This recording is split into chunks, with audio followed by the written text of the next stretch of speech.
The following is a CSPN Media podcast presentation.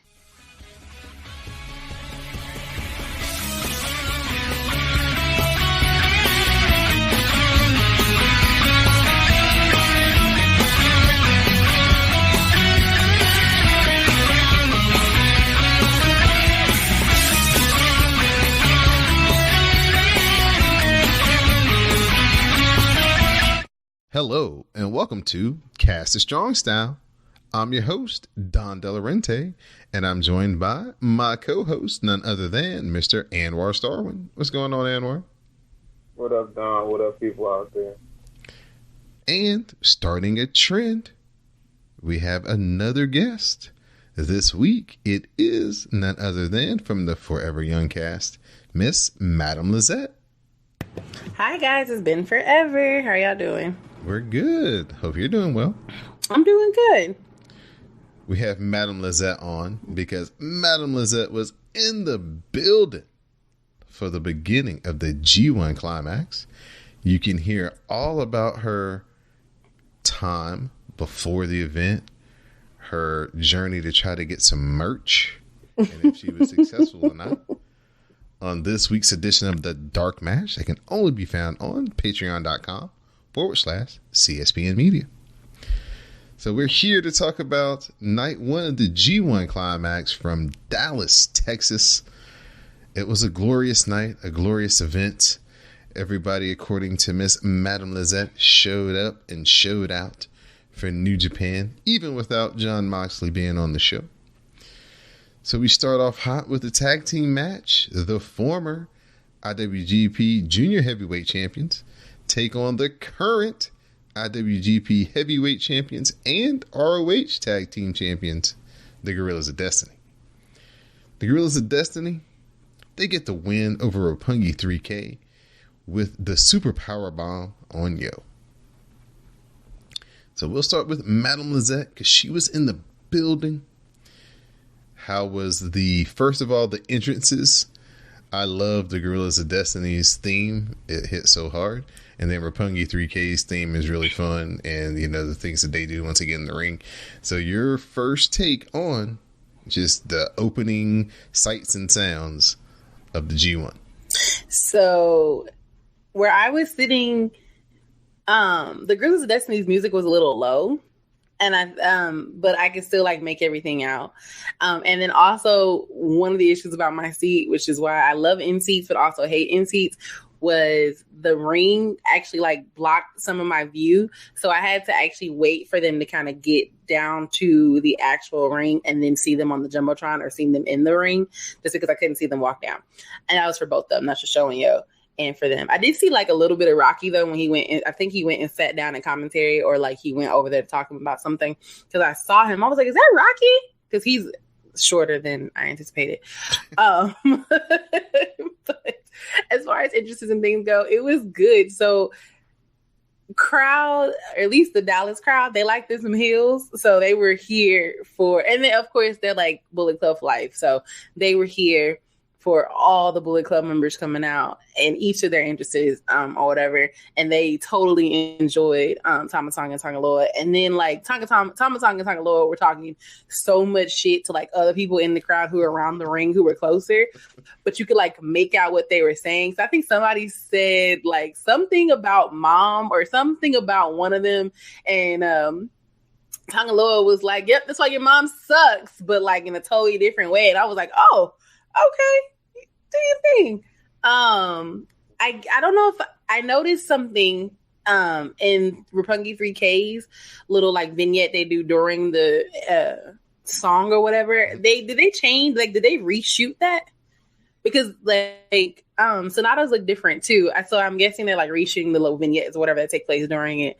And that was kind of cool, like being in the little, I guess you would call it like industrial building or whatever, and like dancing and having a good time. I still am waiting for the day when they break up Show and Yo, because I just feel like one's super smiley and the other one isn't, and it's just time for like a change.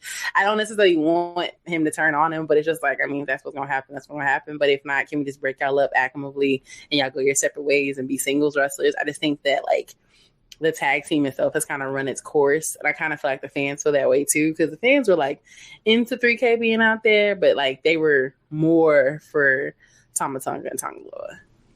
Mr. Anwar Starwin, your assessment of Roppongi 3K and the Gorillas of Destiny to start off this year's G1 Climax in Dallas. I like that they actually broke rank from what they usually do in Japan, actually have the juniors versus the heavyweight. Yeah.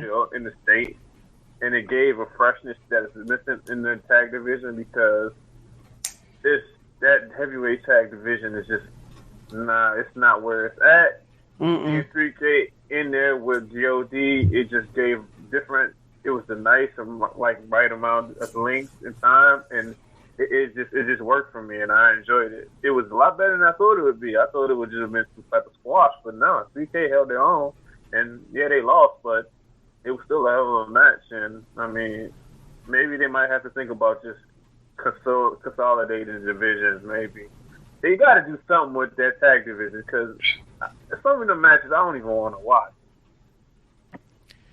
Yeah, it's been interesting what they're going to do, because after the G1, the tag leagues stuff starts coming up. So, oh Lord, yeah, they ain't got a lot of those. Yeah, they're going to have to start piping in some things, but they always find a way. Junior tag league will be fun though. But yeah, junior tag league's always fun. Heavyweight tag league is iffy. Yeah, heavyweight tag league is never fun. Yeah, we're not rocking with like the heavyweight tag league. Never. Especially at the end of the year. No, I don't want to do that. But yeah, I'm already on the record. I kind of want to see Show as a solo. But now that they got young dude from Australia, maybe he can tag with. You think that? Yeah, he might. You think Robbie Eagles is coming to Chaos? Oh, he's in Chaos. So like. Okay, well, no, I wasn't sure if that was legitimate or not, because, like, I know about everything that happened in Australia, but, like, I asked, and somebody was like, no, it hasn't, like, he hasn't officially joined Chaos, like, the invitation's out there. So he hasn't joined it. I don't think I think the invitations, I don't think he's officially joined. He might be loosely affiliated at this point. Yeah, like, kind of like, what was it, Doki and, what was it, Junior Tag, when Doki was like, I mean, I'm with them, but I ain't with them, like, kind of like that. Yeah. Okay. Good. Well, then, until they confirm that or whatever, I would like to see that as a tag team, because it definitely seems like Show is more ready to just blast off. I agree. Next up, we had two young lions teaming up with two hosses, as Shota Umino and Ishii took on Ren Narita and Jeff Cobb. Jeff Cobb gives Umino the tour of the islands to get the win. And after the match, Cobb and Ishii have a pull apart. But to me, Jeff Cobb and Ishii, they started the match and they had about a minute and a half of interaction. And I was like, yep, I'm ready for their match next week. like I don't need no more promos. I don't need no more video packages. Just them hitting each other really hard, trying to shoulder block each other down, and clotheslining each other. Yep, I want to see a full match.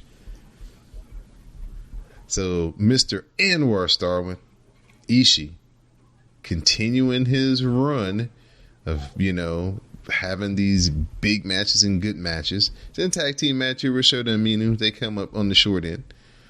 But overall... That's about Machine Japan. Yeah, I was about to say, how many 4-star matches do you predict Ishii will have in this tournament? Ishii was arguably was one of the, him and Ibushi were like the MVPs of that tournament last year. Ishii is always in the mix as MVP. So saying if he's going to have a great match, just look at the block he's in. Mm-hmm. He has a lot of potential really good matches. I think he's in B block, right? Mm-hmm. Yeah. So you're going to get Ishii versus Shingo. Oh my God! Just look at so many potential really interesting matches. And that Moxley versus Ishii match is interesting to see what type of match they can pull off. Will it work? And how will Moxley adapt? Because his style is more of hardcore and all that crazy shit. But I mean, Ishii could do that, but gotta like. This is gonna be an interesting tournament to see how Moxley grows as a wrestler because he can grow being in that tournament because he's gonna have a lot of different opponents. Right. But yeah, Ishii is just one of my favorite wrestlers. Everybody knows that at this point. This match right here, yeah, that shit got me hyped. I like how they use the young lions and everything. And I was like, I didn't need nothing else. It's just like, okay, I was already interested because those two type of styles, two little beefy power guys, and I was like, yeah. But then you get to see it. It's like, oh yeah, I'm going to be ready for that match coming up. But yeah, and the young lions, they just do their thing. So like Narita and Mino is just awesome. I don't know what they're going to do. Is one of them are going to stay in New Japan, or one is going to go an excursion, or both going on an excursion? Because it seems like we could see a path where someday Yumino is in one of those like main event slots someday, like 4 or 5 years down the line. Because they're doing certain stuff with him they don't like do, from my knowledge. So yeah, I got high expectations for Shota, and Ren was amazing in Special Super Juniors. He lost, but he wasn't losing. So now, Madame Lizette, being there live in person, what does a Haas match sound like? So, full disclosure. Oh yeah, that's right. This is when I decided to go get a beer. So I decided to go get a beer, and I decided to go run around inside so I can get a shirt from the merch that section. And once again, if you listen to the pre-show, you know that I was unsuccessful in the merch. I was not unsuccessful with the beer. By the time I got back, the match was over. It's supposed to be suspense. You know. By the time I got back, the match was over. But from what I could hear from the crowd, they really enjoyed it. So I'm gonna assume that like the Haas match was excellent. There weren't a bunch of like Ishii fans, at least like shirt wise or merch wise.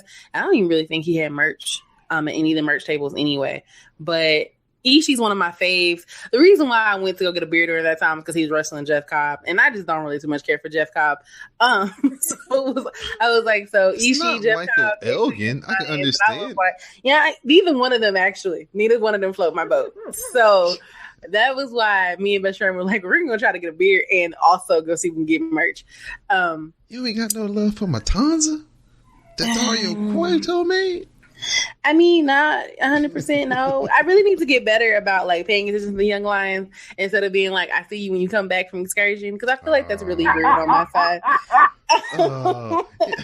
You miss out on so many great little matches. You are right, but Halissa needs her sleep, and sometimes you gotta fast forward through the first like hour and a half. You know what I do? A lot of times, I'll watch the young lion match and won't watch the tag team matches and go straight to the main events.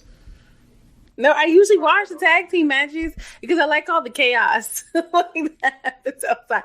Anyway, I didn't watch this match. I'm sorry. I apologize. I was not a good fan of that situation. I was back with you after this, though. I came right back on it after this one. The next match, when Halissa returned to her seat, oh man, Goto and Yoshihashi were taking on Jay White and Chase Owens.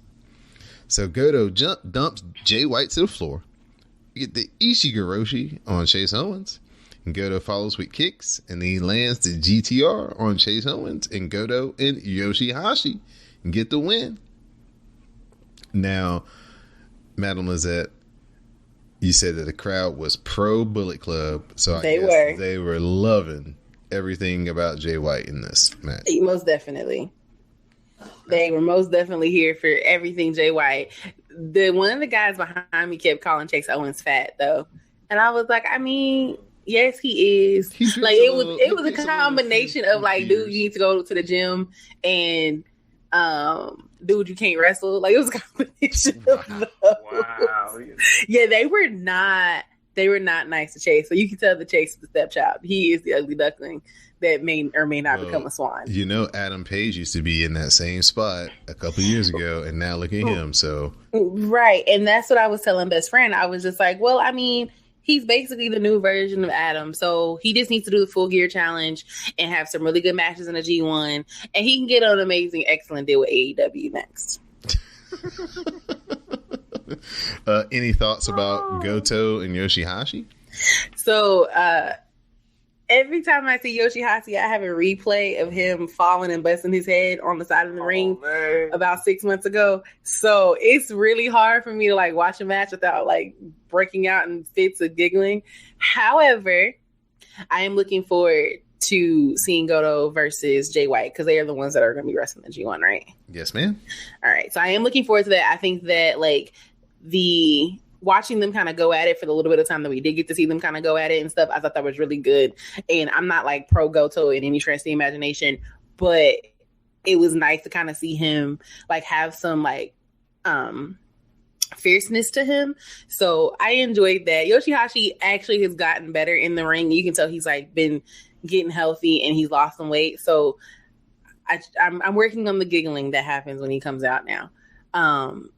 And I don't find him to be so much of a joke like I did about 6 months ago. But I'm still very much so pro Jay White, and I hope that he, mops the floor with Goto in a couple of days. Now, Mr. Anwar Starwin, it's the exact opposite.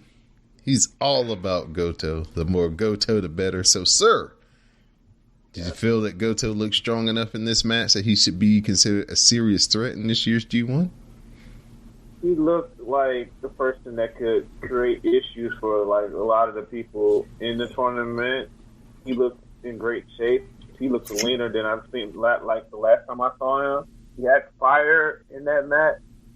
And even though they did all this, they helped him get the victory and whatnot. It's all good build, even if we all know in our hearts that he's not fucking beating Jay White. At all. At all, but it's good storytelling and good like build to that match. So I'm cool with it, and I like Yoshihashi, but it's just I don't know, man. It's just not gonna work. I'm kind of on that lane where it ain't gonna happen for him, bro. And at some point, one of these young lions is gonna take his spot, and we gonna see Yoshihashi somewhere else because he's been there for a while, and I don't think he's won no singles titles. He's challenged, but never won no singles titles. And as far as like Chase was one. I enjoyed Chase more in that match today, actually, but I mean, whatever. I can support that. I can see that. Yeah, I dug what he was doing within the match, and yeah, man, it was a nice match. I mean, I think the part that is interesting to me is like Yoshihashi is supposed to be the headhunter, but like you said, he's never won any titles. So it's like, how can your nickname or your moniker be the headhunter if you've never been successful in your headhunting abilities? At least, not to make this about WWE, but like Randy Orton was a legend killer. He was also out here like taking out legends. I kind of feel like Yoshihashi should be doing the same thing. Like if you're going to be the headhunter, then like you should be champion at least by now. And that means as you being champion, that means you should have went up against people who are the heads of their factions or the heads of their division or whatever, or head of the heavyweights. And like, you haven't done that. So it does not make him believable in that way. Like it's hard to get behind him. And I'm like, well, you probably going to take the pin or you probably going to lose. Like watching this match, like when it first hit, I was like, all right, so either Yoshihachi's taking the pin or Chase is taking the pin. But like Goto and Jay White ain't taking the pin. Like that's just not happening because they have a stature about them where I know they're not taking the pin. It's the other two dudes. That's why y'all in this match in the first place. To like eventually make those two guys look good so that we can prepare for their match. Because y'all are like, the ancillary talent in the situation. And you just can't be out here being the crown jewel or being the headhunter and you're the ancillary talent that nobody really cares about, the people make jokes about during the matches, if that makes sense. Yeah, makes perfect sense. Okay. And our final multi-person match before the start of this year's G1 Climax, the legend Jushin Thunder Liger teamed up with Juice Robinson and Yano to take on Shingo Bushi and Naito. Yano low blows Bushi, and he cradles him for the win. Jushin Thunder Liger, Juice Robinson, and Yano have a great moment with the crowd where they're Liger's posing, Juice is following, doing Liger's pose, and then Liger's doing Juice's pose. So that seemed like it was a lot of fun. It was. I'll start with Mr. Anwar Starwin. Shingo and Naito. LIJ members, they're going to have to face each other very, very soon. But LIJ don't really trip off that. Their whole thing as a unit is that they all want to be the best. So to be the best, they feel that they're best as a unit. So they got to go against each other. It's nothing really personal. It's just we trying to be the best. So we're going to come together and we're going to throw hands. But at the end of the day, we still crew. So it don't even matter. It's not that serious. That's what's so. Shingo and Naito gonna kill each other, and it's gonna be awesome. It's gonna be excellent. Very completely, because Shingo is one of my favorite people this year in wrestling. Same. He's just killing it. And within this match right here, the Juice and Shingo stuff was really good, and they was throwing some stiff strikes. And I just enjoy Naito being a savage, because that shit never gets old for me. I enjoy him throwing the belt, being a prick, making people boo him. I enjoyed it. I love the crowd. The crowd was cool during it.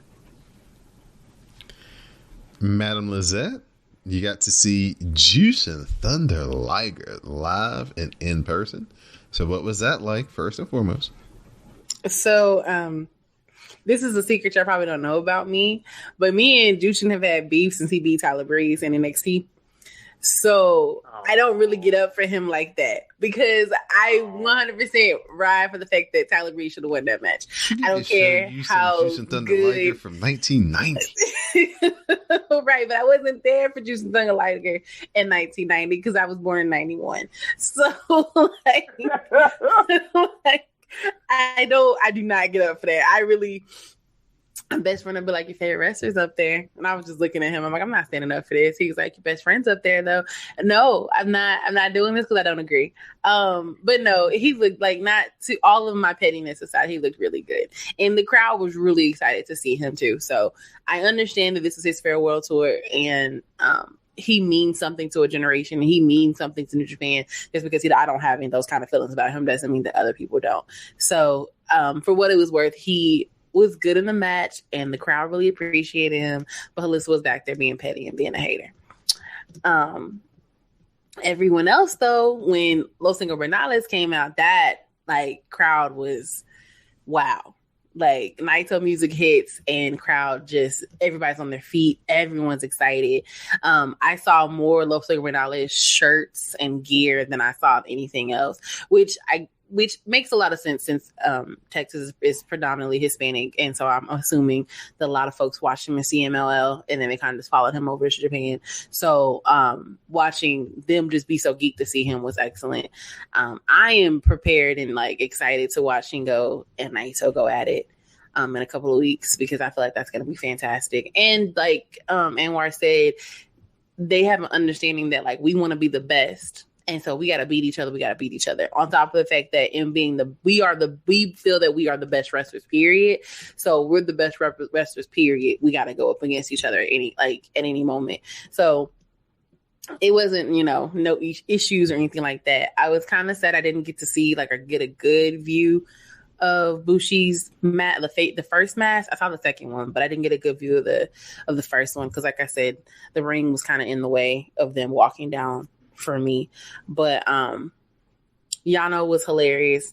I love Yano. I find him to be super entertaining. Plus, Yano can actually wrestle when he wants to. And Juice got a really good pop as well. Good old CJ Parker. I'm so proud of him for, just kind of changing it up and becoming a big staple in New Japan at this point. So overall, I enjoyed it. It was good. The crowd was really into it, and I'm excited to kind of see what's going to happen with Los Ingobernables as we go through the B block. I got something to add about the NXT thing. Mm-hmm. That, to me, this is a theory that some of us believe. Like, they let Liger win that match to have the idea that it was a peace offering, that we just want to coexist with New Japan. We don't want to be in direct competition with them. They did that as a fake peace offering, while at the same time preparing to build up enough money to go after the Good Brothers, AJ, and Nakamura. Yep. I like that theory. Oh, we're friends. We're cool. We don't got to worry about our talent going anywhere then. Got them right when them contracts ended. So they did. You're right. Couple months later. So, yeah. Yeah, I'm a hater. I'm sorry. Well, we ain't hating on Toni Storm right now. Whatever. No, we're not putting her through a table yet. This is Cast a Strong Style. This is being brought to you by the CSPN. You can listen to Cast a Strong Style on iTunes, SoundCloud, Stitcher Radio, Spotify, YouTube. Just download, subscribe to the podcast through CSPN.us or any podcast app. Now we're moving on to the beginning of this year's G1 Climax Tournament. Our first match of this year's tournament, Lance Archer takes on Will Ospreay. Lance Archer from Dallas, Texas, the hometown hero. Ospreay fights off the Dragon Suplex, hits a headbutt, but Lance Archer hits a knee strike. The Super Blackout connects, and Archer locks on the claw. Will Ospreay fades. Lance Archer pins Will Ospreay, and he gets the first 2 points in this year's G1 tournament. So, Madam Lizette, we'll start with you. The young Power Ranger, Will Ospreay, against a real-life giant and Lance Archer. What'd you think? So, first thing, I didn't realize how big Lance Archer was. Like them being in the ring, I was like, wow, he got like a good 3-4 feet on him. Like he not only is he more muscular than Ospreay, he's taller than Ospreay. He towered over him. So that was actually pretty cool to see. If you know me, you know I'm a Lance Archer hater, but surprisingly, I was not looking forward to this match. This is going to be my go get a beer match. But we had got margaritas before that, so I didn't have to go get a beer. And it was actually better than I thought it was going to be. And they did the non-WWE thing, which is let the hometown hero win at home. So I liked what I saw from both of them. It looks like Lance has gotten into shape. He didn't feel so sluggish and slow in the ring. I like that, no matter how much, no matter what Ospreay did to, win, he just couldn't. He just kept getting overpowered and basically tuckering and tiring himself out. I like Lance's whole new, look and appeal, too. I'm not hopping on the train just yet, but it was surprisingly how good that match was. Of course, it was a pro Lance crowd because he is from Dallas, which I didn't learn that until about 2 weeks ago. So that tells you how much I know. But it was a pro Lance crowd. But they still gave Ospreay his love and everything, and they still got up for the the high spots. And it was still also really nice to watch them really actually go out into the crowd like they do at a New Japan show, and not being like, oh, since we're in America, we're not about to go over the barricade or whatever. They still kept that authenticity while being in America and their first time being in Dallas. But yeah, this actually ended up being my favorite match. And it was hard to pick, but this really was my favorite match, probably because I had the lowest expectations for it, and it actually ended up being pretty good. Mr. Anwar Starwin, we saw this match a few months ago, and it was like, oh man, you know who had a great match? Lance Archer and Will Ospreay. And you know what we can say again? You know who had a great match? Will Ospreay and Lance Archer. It wasn't such a surprise this time, though. It wasn't such a surprise, but Lance with the new gear, and I think, is that a new interest music? I'm not sure. I think it is. His whole energy was just really great, and it was just, I thought it would be good, but I didn't know it would be that good because I really enjoyed their match at New Japan Cup. And to me, at the end of this match, I was like, oh, this is better than that match. And that match was one of the better matches I saw earlier this year. So I'm rooting for Lance. He finally got out of that tag team, and now he's getting the opportunity to show what he's worth in the singles division. And I hope he does a great job because he's very likable. Like, I listened to an interview with him on The Observer, and he just came off really great in it. Like, a lot of these wrestlers be doing interviews and they be doing that carny shit. He sounded like an actual real human being just talking about a craft that he was doing. And that's like the type of stuff, when you do that, it's like you draw people in and want people to back you more. So he did a great job with that. And he did a great job in this match. But sadly, his next opponent is Bad Luck Fale. So that ain't working a lot. Like, that ain't a lot to work with. No disrespect to Fale, because I like him as a person and I like what he does with his training, his students and whatnot. But he don't be really bringing it in the ring that much anymore. And I would like to see Lance just get with this opportunity to just kill it. And then if they need a new monster within that division, let him be that monster, not Fale no more. So, not here for Fale. Ospreay is Ospreay. Ospreay is great, and this is another example of why he's in the running for Wrestler of the Year. And sorry, Seth fans, he's still better. Yeah, that's all I got to add on that. Next up, Bad Luck Fale. He faced off against Evil. Evil gets the chairs. He nails Fale. He wraps it around his head. But Fale hits Evil with a low blow. And he wraps the chair around Evil's head. He does the baseball bat swing spot with the other chair. And then he gets Evil into the Bad Luck Fall. And Bad Luck Fale upsets Evil. So, the monster known as Bad Luck Fale strikes again in the G1, Anwar. He always looks motivated the first couple of weeks of this thing. And this one is no surprise again. So, if Yoshihashi wasn't good enough, even though he was actually wrestling hard within G1 last year, but he didn't get to be in this one, why is Fale in this tournament after the bullshit he did last year? I agree. I'm just echoing a sentiment that's out there in the fan base. You're trying how that makes sense, but whatever. This match was better than I thought about it. I was like literally looking at that match on the card. I was like, I love me some fucking Evil. Everybody know I love Evil. I'm like, man, I ain't trying to watch no Fale match. But then I said, my love for Evil triumphs over all because everything is evil.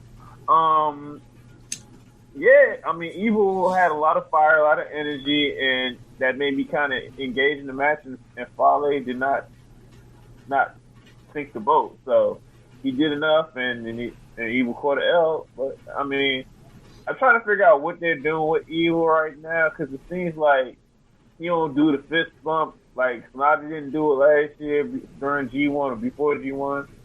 So I'm trying to figure out like where is this going? Because it's like he would be taking some of these pinfalls in these matches, like even in a tag match. So I'm trying to see where exactly they're headed. That's interesting thing for me. But yeah, good match, but not on the level of any of the other like block matches this night. Miss Madame Lizette, were you impressed with the size of Mr. Bad Luck Fale as you were with Lance Archer? Not so much. So I wasn't super this match wasn't bad in person, but it wasn't like super good either. And then the ending came like kind of out of nowhere. I think I looked left, looked back, and I was like, oh, the match is over. Like that's kind of how quickly it kind of went, at least to me. It was not my it wasn't my favorite match, and I guess if we're talking about like the singles parts, it was probably like my least favorite match. I just kind of like what Anwar said. I don't understand how Bad Luck Fale continuously gets a spot in this. when like he hasn't really done much. Like, and I guess it also might be me being salty because Minoru Suzuki wasn't picked, and they came to my city and I didn't get Minoru Suzuki, and I really feel a way about that. I really do. And I just don't think Bad Luck Fale is better than him, and I just feel like that spot could have been given to him, or it could have just been given to somebody else entirely.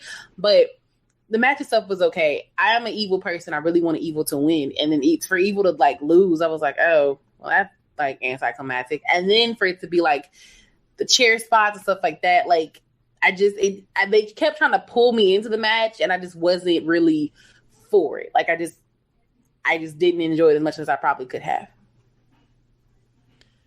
So that's kind of you're good. So that's kind of where I'm at with that one. Like it was good, but like I just didn't enjoy it as much as I probably could have.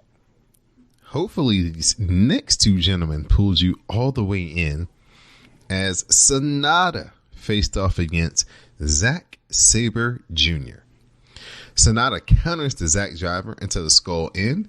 Sanada swings him around, but the moonsault is countered into a triangle by Zack. Sanada powers up, but Zack fires back. We get a skull end by Sanada, and Zack Sabre Jr. starts to fade. Zack powers up one more time, and he gets the European clutch for a 2 count. Sanada counters into the prawn hold, and Sanada gets the stunning victory over Zack Sabre Jr. Now, Madam Lizette, how do you feel about this match? Did these guys get your attention? Did they pull you in? Yes. I was fully invested. I was on my feet. I was oozing eyes. I was clapping and cheering. And these two dudes did a great job. Like, a great job. Second favorite match. And I mean, almost basically a tie with Archer and Ospreay, because I mean, they killed it, and the crowd was in it. The crowd was like the false finishes, like the could be taps, like all that. The crowd was going left and right, and they were going on the roller coaster with them. It was great. Really enjoyed it. The crowd was really into it. Like, I want to watch them wrestle forever, honestly. Like, I think we might have gotten like a "This is awesome" chant, and I think they might have even done like a "Fight Forever" chant too during this match, because the crowd really, really, really, really, really enjoyed this match, and I did too. Like, those dudes did great. I like Sonata's pirate gear, and like Zack Sabre Jr. He is just such an asshole, and I love it. And the fact that like he decided he's gonna choke the ref out and then beat up on some young lions, I was with it. I was 100 with it, 100% with it, because he was like, I ain't deserve to lose, and I was like, yeah, bro, but you lost anyway, so oh well. So yeah, it was good. I'm happy Sonata got the win, because I feel like they kind of continue to solidify him as like being that really good technical wrestler and being like a submission specialist. Like, I think that solidifies him in that role, because Zack Sabre Jr. is so good at submissions. And just watching them twist each other up and everything, it was great. They did a great job. I was here. I was invested for sure, 100%. On this podcast, we always question Sanada. Is he going to give us the effort, or is he going to just kind of be just too cool for school in his matches? But it seems like Zack Sabre Jr. can rough him up enough where he knows he's got to take it serious. And this was another match where he showed improved. So your prospects for Sanada. We've been talking for 2 years on this show, me and you, Anwar, about Sanada getting into the championship mix. He hasn't gotten there yet. Can he finally use the G1 as his springboard to maybe become the IWGP Heavyweight Champion? Well, it might be over here how we see Sonata, but in Japan, I think he's like the 4th most popular wrestler in Japan, right? Mm-hmm. At least from like some of the polls I've heard. So whatever he's doing is connecting over there, but it's not always translated over here. Sonata's ultimate end game to reach his potential is for him to actually break rank and get a hell out of LIJ, because that's probably his ultimate where he needs to be able to like branch off and be one of those top 4 spots, because Tanahashi breaking down and they need somebody in that's one of those spots. They have a lot of people that could be potentially in those spots, but right now those spots are held down by Okada, Naito, Tanahashi, and whether you like people like it or not, Jay White. So one of those slots is going to open, and we'll see who comes in and jumps in that. But as far as this match, like somebody else said it somewhere else, but Sonata is like the perfect force for Zack Sabre Jr. I agree. he's like, the shit that Zack does is so great and unique and special. But it's like Sonata is basically Neo, and this shit you doing ain't gonna work in the Matrix versus me because I got counters for that shit you doing too. So, and I just love how he rolls up Zack and just steals victories from him. Yeah. Them all. And he's like, Zack gets so in his fucking feelings. It's just so funny. But, yeah, man, give me Zack Sabre Jr. versus Sonata or Zack Sabre Jr. versus Ibushi, and I'll be happy. Give me that once a year, and I'm happy. But it's just, Zack is awesome, man. I want him someday to be, like, at least Intercontinental Champion. And by Sonata winning this victory, it also opens up, like, him to get an opportunity versus Zack for the Red Pro World Heavyweight title. So yeah, that's another thing to check out. So yeah. In probably the most anticipated match of the A block, opening night, Kenta versus Kota Ibushi. A head kick by Kenta, and he covers for a 2 count. Kenta follows with another head kick and a third. He hits a 4th, and he covers Kota Ibushi, and he only gets 2 count again. Kenta then drops the knee pad. He hits the GTS to go to sleep, and Kenta pins Kota Ibushi. Now, Madame Lizette. The last time we saw the artist formerly known as Hideo Itami, it wasn't so good for him in the world of WWE and NXT. Did he look rejuvenated? Did he look uncaged?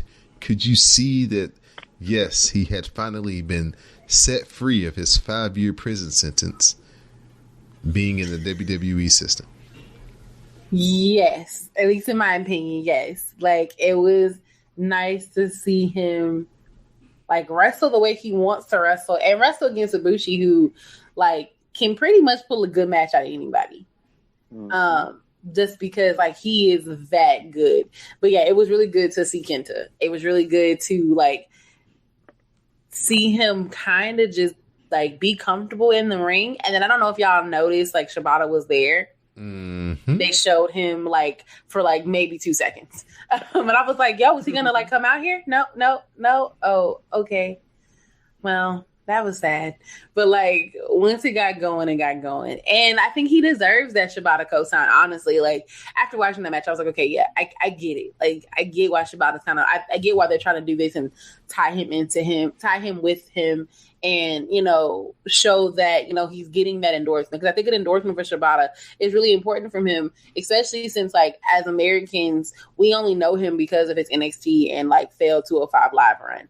So, and when he could get started in NXT, he got hurt, and then when he came back, he got hurt again. And like all the guys he could have wrestled, you know, the Kevins, the Sammys, the Shinsuke's, and all that, they had all been called up, and he was still dwindling in, you know, NXT. Then the 205 Live thing happens, and it's good. He has good matches, not like he doesn't, but it's still not as good as it could be. So this match gave me hope. The crowd was still very much so in the match, and they enjoyed it. It was interesting too, because you could tell that the crowd like wasn't necessarily sure if like Kenta was who they thought he was.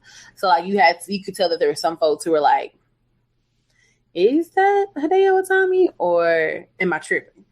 But I don't find that to be surprising, since I mean his stint on WWE television wasn't like significant or big. It was a pro Ibushi crowd though. Like they love him. They love that little baby face over there. But I don't blame them. Is he as beautiful as he looks on TV? He is. Oh. Yeah, he is. Like swoon. Can't help but swoon. Like, yeah, swoon. Like, I mean, I prefer men with a beard or like some facial hair. So like I was here for Jay White. But ain't never gonna give us that, man. Yeah, Bushi ain't never gonna become like never gruff. Gonna give us that. I'll be like, damn, bro, big, bro. He ain't gonna never be scruffy. And then every time I figure out like how old Bushi is and the fact that he looks like he's 18, I'm just like, wow. Yeah, he's like like you were just gonna age backwards the rest of your life, huh? No, but he is beautiful in person, honestly. And I think I actually saw some Golden Lovers gear and some Bushi gear, and then my best friend told me that there was a girl there who had basically took like a bunch of like Bushi, like his color scheme and his stars and everything, and made like a whole outfit from head to toe. So she had like a top, some knee highs, and like a skirt and everything. I didn't get to see her, but he saw her and he was like, no, the gear was really, really good. So like I said, crowd was pro Bushi. This match was actually really good. It was I hate to say that it was a nice coming down from Sonata and Zack Sabre Jr. because then it makes you feel like their match wasn't good, and it was. It was a nice like relax going into the main event and like how hype everybody was going to be for that main event. So like it wasn't forgettable. It was just like you came down off of that high that you were on with them and all of that was going on in that match to kind of prep for that Okada Tanahashi match, but it still was a good match on its own. So yeah. All right, Mr. Anwar Starwin. He took 5 years away from Japan. I know that you're a big fan of Kenta, the Noah edition. Did you see any resemblance to that, or? I did see him have looked like an artist that was allowed to be free from a creative system that wasn't good for him. That I noticed. He seemed more comfortable, and he seemed to be enjoying himself. Yes, he's not as fast as he was. Yes, he doesn't necessarily have the physique he used to have because of the injuries and age. But it's like people got to also keep in mind he ain't wrestled in a couple of months too. So as he gets more rust off of him, he's going to look even better, and it is going to build his confidence. And this match was just more about establishing him as a player within New Japan, and even as a Ibushi stan, and wanting Ibushi to like be great and win almost everything, because I think he deserves everything because he's amazing. But I just I got what they were doing, and I got why they made Kenta look so strong within that match, because if Ibushi does win G1 and Kenta beat him, that opens up an opportunity for Kenta to challenge for that briefcase or in a main event spot on one of those tours in the fall or something. They sneaky in New Japan, so you gotta keep your eyes open. But yeah, man, this was a really good match. It's not on the level of Zack and Sonata or Will and Archer, but it was a really good match, man. I mean, it's gonna get better with Kenta. So just hopefully the injury gods spare him and let him just thrive. And it was cool to see Shibata over there in the corner, just kind of checking his matches, just trying to see probably up close to see where he could give some more input to Kenta, where he could do some different things, because they are friends. He wants them to do best. So, I mean, I'm kind of hoping the takeover thing happens and maybe we get Kenta and go to the tag team, but we'll see. Awesome match, but not on the same level as the best matches of the night. Then it was time for the main event of the evening. As the IWGP Heavyweight Champion, the Rainmaker, Okada. He faced off against the Ace, Tanahashi. Tanahashi counters the Rainmaker into a small package for a great near fall. We get a dragon suplex by Tanahashi for a 2 count. They work into some counters. We get some slaps by Tanahashi, but Okada hangs on. He gets hit with another slap. Tanahashi then rushes Okada, and he runs into the tombstone. Okada follows the tombstone up with the Rainmaker, and Okada gets the win. All right, Madam Lizette. How was this entrance? Entrance was fire. It was so lit. Like, everyone was on their feet besides like I think this one couple that was like a couple rows in front of me. But for the most part, everyone was on their feet. We all did the Go Ace chants. And then when Okada music hit, we were invested 100%. Like, did they have the Okada books? No, we didn't get Okada books, and I really wanted some too. So don't rub it in. I was like, we're gonna get, and we didn't. But that's okay. I'm not even tripping. The match itself was just like it was electric. Like, it was electric. Like, you could tell that like fans that were watching, like, and that were in the stadium or whatever, like, this was a match that they were going up for, and it didn't matter. Granted, like, Tanahashi, at least from what I saw, like the shirt, remember in the what's face, I talked about the shirts that I wanted. Like, Tanahashi's shirt was the only shirt that was still there, and there weren't a bunch of Tanahashi shirts, like, in general. There was a bunch of Okada shirts, but even with that, like, being a difference, the crowd still went up for both of them. It felt awesome in there. It was electric. It was great. Great moment. Like, it felt really good. And it really felt like kind of like one of those passing of the guards too. Cause I mean, Tanahashi's going to have to retire eventually, and Okada is going to become the ace eventually. Like, that's kind of how these things work. And that's kind of how it's going to have to work. And then I guess the funniest part for me was like when Okada revealed his shorts, because the whole crowd cheered. Like, the whole crowd went up for him putting on the short, or him having on the shorts. It was everything. The match itself was actually surprisingly very good. You can tell that like Tanahashi has like healed up and he's gotten into shape. And it didn't, I guess, I mean, it's like what, the 100th time I think they fought in the last 6 months. So like, you thought that you would be around. I at least thought that I would be tired of seeing them at this point, but no, I was excited. I was invested. I was in. It was. You were kind of just riding this wave and being on this high because you knew you were watching something special that you may not get to watch anymore.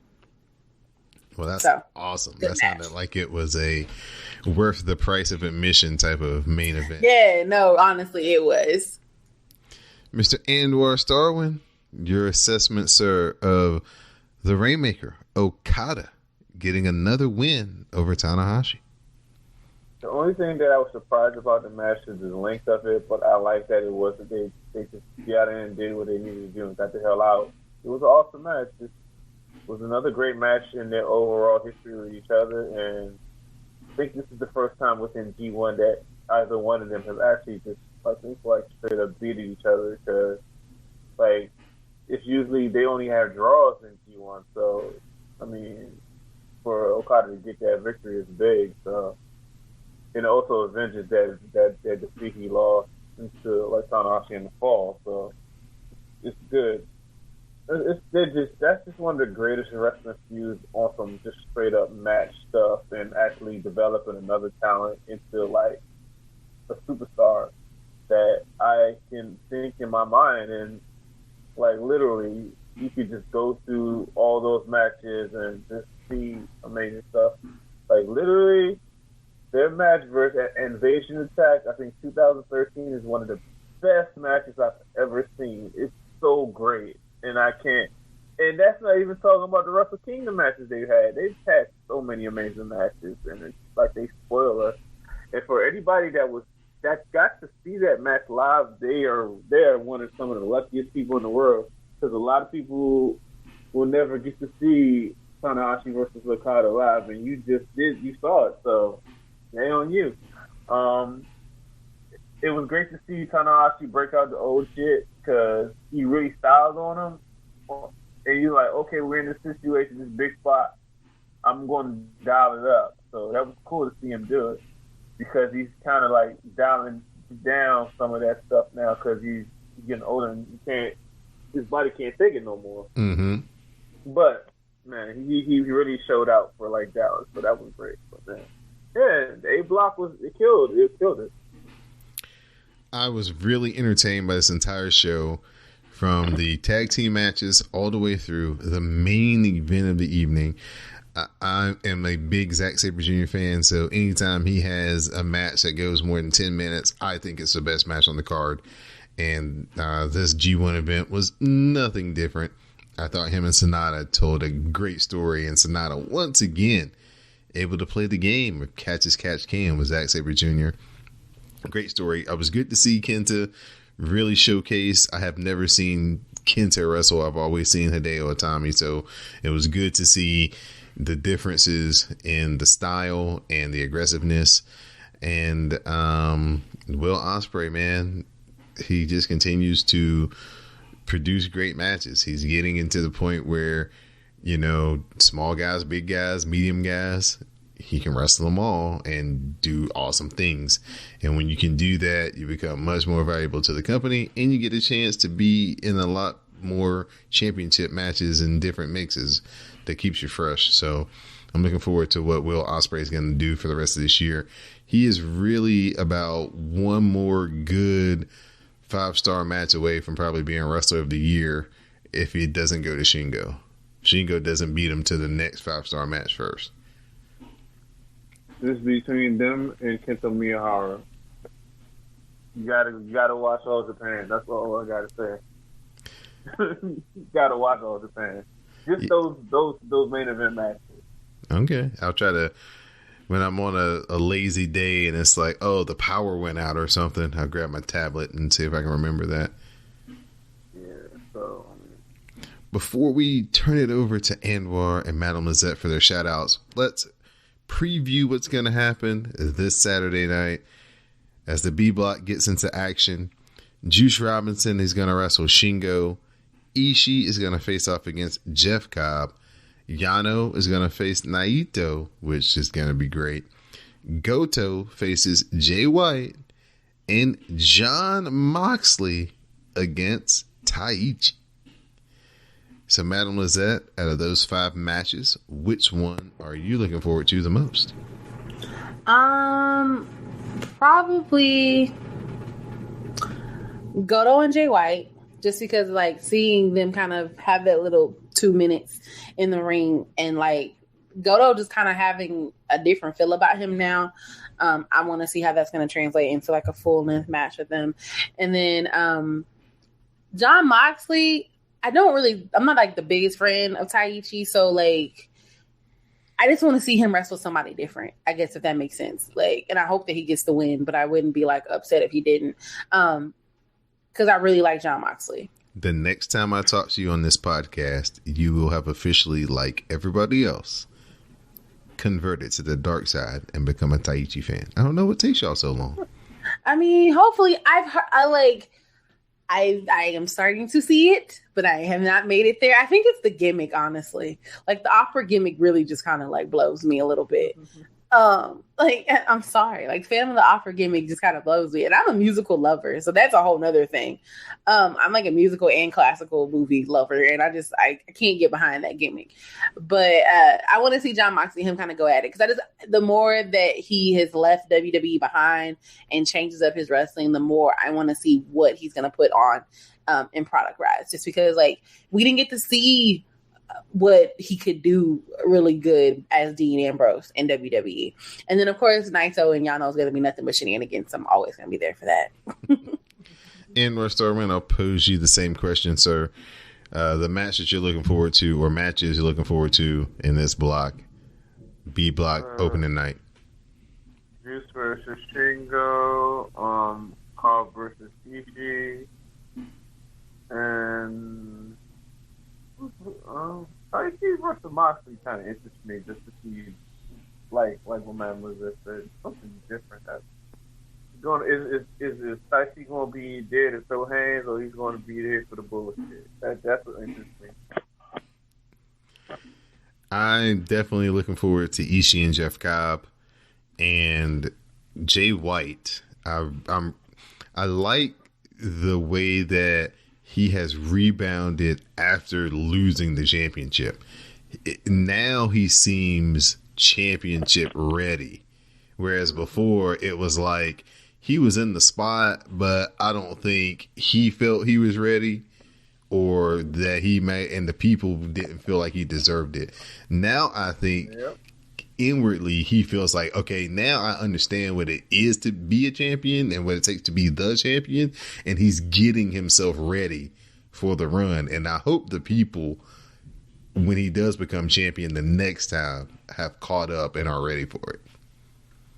I personally think the best Jay White run is going to be him someday as a babyface, but because I think some of his best stuff people have to do as a babyface, not New Japan. So maybe go out of your way and look up that Ospreay versus Jay White match from, I think it was like Water Worlds or something. It was like, can't remember, but it was a year or two ago, and it was in ROH, and it was in New York, and that was a hell of a match. So they can do stuff. He has to change some of his. He changed his style, which was more of a babyface lifestyle, to the skilled character now. So he has more to offer. It's just we haven't seen it yet. So. Madam Lizette, you want to jump in with something?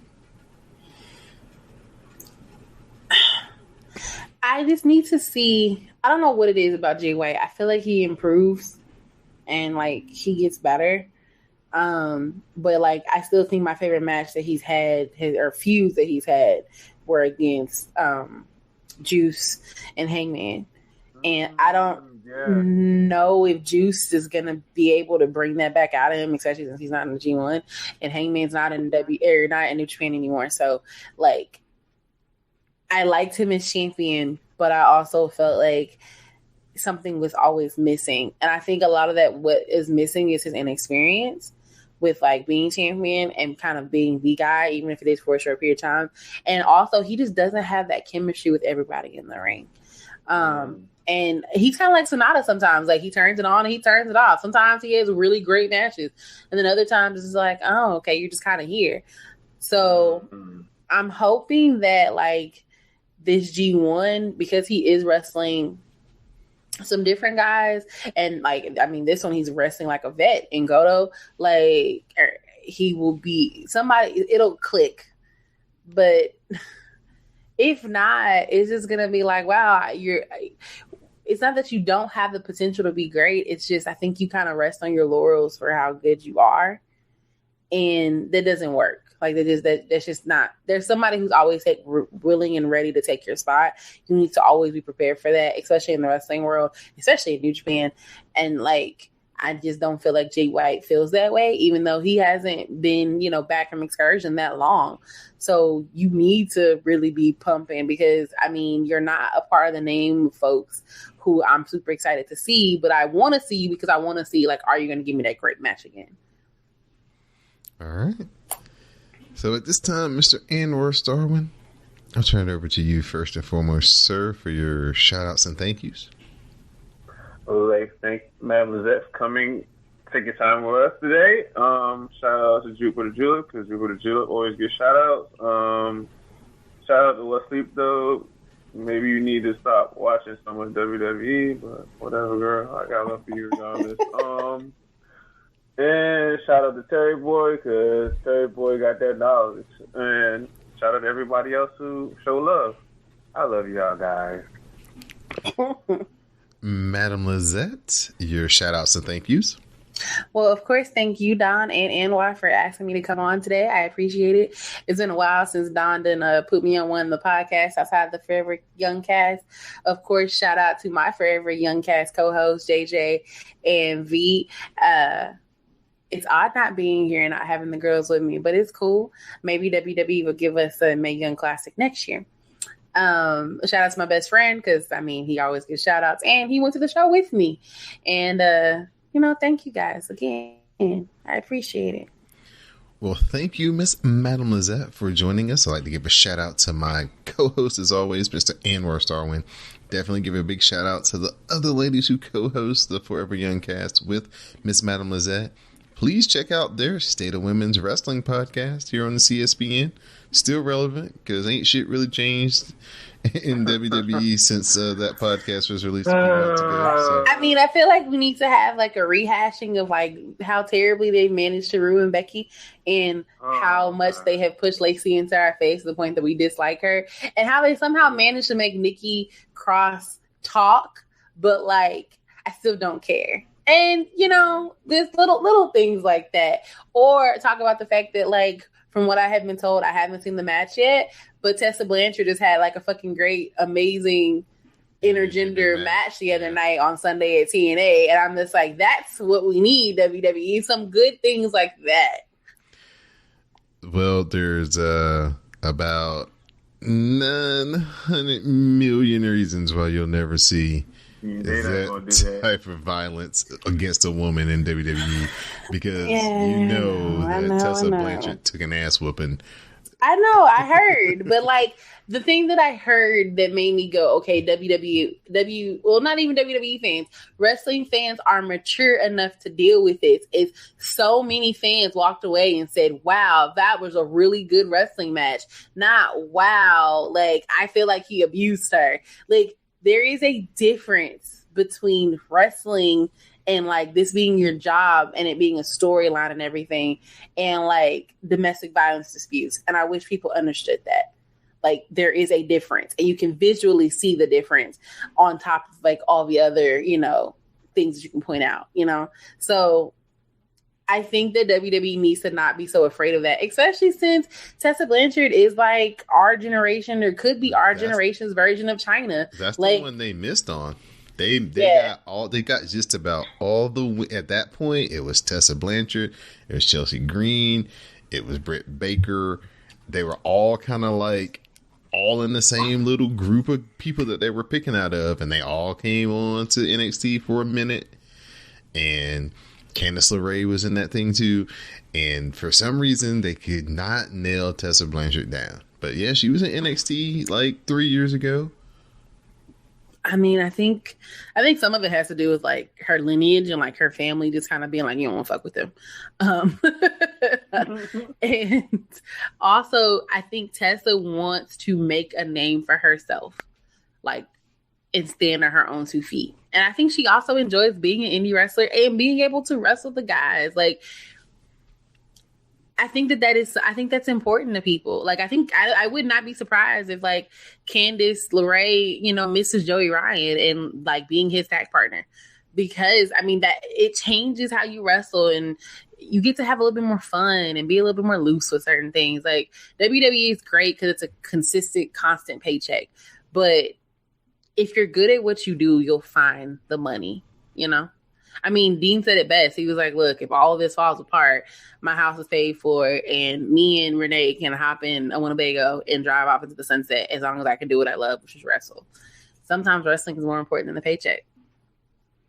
You know, I'm thinking about what you just said, and I kind of like, I definitely see at some point Tessa being in AEW at some point. Because, because the relationships that like Kenny has with Don Callis, who's like one of the presidents over there, and probably his relationship with like Scott D'Amore that's over there as far as like executive position. So I would not be surprised if Tessa showed up in AEW at some point. Right, and if you have her as one of your centerpieces with Britt Baker and Nyla Rose. Nyla Rose.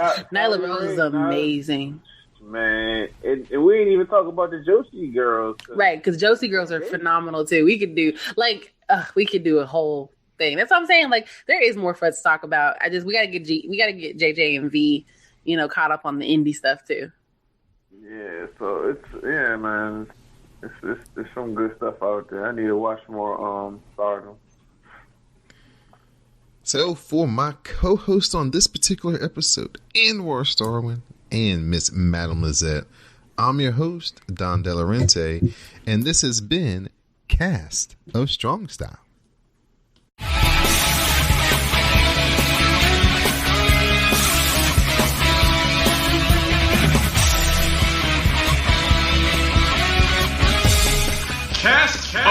Stop.